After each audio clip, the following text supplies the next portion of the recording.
సందేశాన్ని అందించవలసిందిగా కోరుతున్నాను. అందరికీ నమస్కారం సార్. వేదిక ముందు మీ అందరికీ కూడా నా హృదయపూర్వక నమస్కారం తెలియజేసుకుంటున్నాను.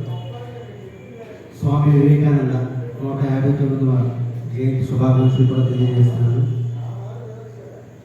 మన దేశ యువతను ఇంతగా ప్రభావితం చేసిన వ్యక్తి ఎవరైనా ఉన్నారంటే ఒక స్వామి వివేకానంద తప్పి ఇంకొకటి మనం గుర్తుగా యువతను అంతగా ప్రభావితం చేసిన వ్యక్తి శ్రీ స్వామి వివేకానంద.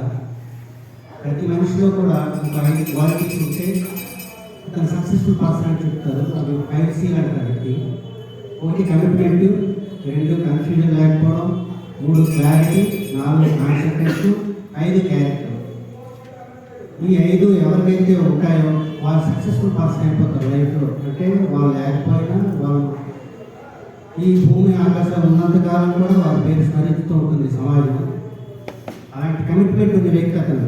నేను భగవంతుని చూడాలి అది చూపించే వ్యక్తి ఎవరు అని అతను ప్రయత్నించారు. అది తెలుసుకునే వరకు అతను నిద్రపోలేదు. ఆ స్వామి మన వివేకానంద రామకృష్ణ అతనే సరైన గురువు అని తెలుసుకొని అదే కమిట్మెంట్తో ఉన్నారు. తర్వాత కన్ఫ్యూజన్ లేదు అతనికి ఏం చేయాలన్నది. తర్వాత ఎప్పుడైతే కన్ఫ్యూజన్ లేదో క్లారిటీ వస్తుంది. ఆ క్లారిటీ ఎప్పుడైతే ఉంటుందో దాని మీద కాన్సన్ట్రేషన్ పెడతారు. అదే అతని క్యారెక్టర్ అయింది. ఈరోజు స్వామి వివేకానంద చెప్పిన మాటలు కానీ ఇంకా ఇన్ని సంవత్సరాల తర్వాత కూడా మన చెవుల్లో మారుమవుతున్నాయి. మనం అనుకుంటున్నాం స్వామి వివేకానంద ఎవరికి అంటే ఇక్కడ అన్నారు గురువులందరికీ తెలుసు. కానీ నాకు తెలిసి 100 కోట్ల భారతదేశం మొత్తానికి 130 కోట్ల పైగా ఉన్న భారతదేశం మొత్తం స్వామి వివేకానంద ఎవరో తెలుసు. స్వామి వివేకానంద చాలామందిని ప్రభావితం చేశాడు. అతను చెప్పిన ఒక మాట, నీకోసం నువ్వు బ్రతికితే సమాజం నీవు బ్రతికున్నంత వరకే నీ పేరు ఉంటుంది. ఎప్పుడైతే సమాజం కొరకు నువ్వు బ్రతుకుతావో సమాజం ఉన్నంత వరకు కూడా నీ పేరు ఉంటుంది అని చెప్పారు. అది ఏదైతే చెప్పారో అదే ఆచరించారు, ఏదైతే ఆచరించారో అదే చెప్పారు. తర్వాత మేషర్ చెప్పారు రామ్ గారు, చికాగో మహాసభ గురించి మాట్లాడకుండా స్వామి గురించి మాట్లాడితే అది పరిపూర్ణం కాదనేది నా అభిప్రాయం. అంతగా ప్రభావితం చేశారు. ఇంటికి గెలిచి రచ్చగలంటారు. అతను రచ్చగెలిస్తే కానీ ఇంటి ఎవరు గుర్తించిన పరిస్థితి మేషర్ చెప్పినట్లుగా. ఆ రోజు చికాగో మహాసభల్లో అన్ని దేశాల వారు అన్ని మతాల వారు మాట్లాడారు. అందరూ జెండర్ గురించి మాట్లాడారు. అంటే మగ ఆడ అని మాట్లాడుతున్నారు తప్పించి లేడీస్ జెంటల్మెన్ అంటున్నారు. ఒక్క స్వామి వివేకానంద మాత్రమే my dear sisters and brothers అన్నారు. అంటే మన భారతదేశం ఒక గొప్పతనం అంటే సర్వమానవాన్ని మన తోబుట్టువులుగా మన కుటుంబ సభ్యులుగా భావించే సంస్కృతి మనది.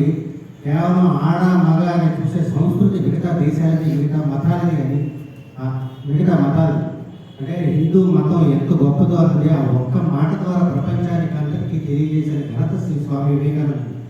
ఈరోజు మన రాజకీయ నాయకులు అందరూ కూడా అక్కమ్మలు చెల్లెమ్మలు అంటున్నారా అన్నదమ్ములు అంటున్నారంటే దానికి స్వామి వివేకానంద మాటలే స్ఫూర్తి.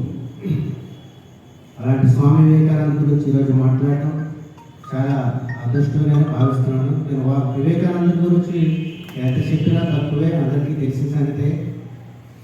ఒక మాట చెప్పాలి, అది ఎంత అంటే నిగ్రహ శక్తి అతని ముందు అంటే ఒకసారి అమెరికాలో స్వామి నాకు నీలాంటి కొడుకు కావాలి నేను పెళ్లి చేసుకుంటానంటే ఇంకో కొడుకు ఎందుకమ్మా నేనే నీ కొడుకుని అని అనగలిగారంటే ఎంత నిగ్రహం ఉండాలి నిజంగా. అంటే గురువు అలాంటి కాబట్టి శిష్యుడు అలా తయారయ్యాడు. నిజంగా స్వామి వివేకానంద కానీ లేకపోతే రామకృష్ణ పరమహంసను కూడా పిచ్చివాడిగా పరిగణించేవారు జనం. ఎప్పుడైతే స్వామి వివేకానంద ఆ స్థాయికి వెళ్ళగలిగారో అతనంటే గురువును మించిన శిష్యుడు కాదు, గురువుకు పేరు తెచ్చిన శిష్యుడిగా కూడా స్వామి వివేకానంద తయారయ్యారు. అలాంటి స్వామి వివేకానంద గురించి మాట్లాడడం స్మరించుకోవడం నా దృష్టిగా భావిస్తూ సెలవు.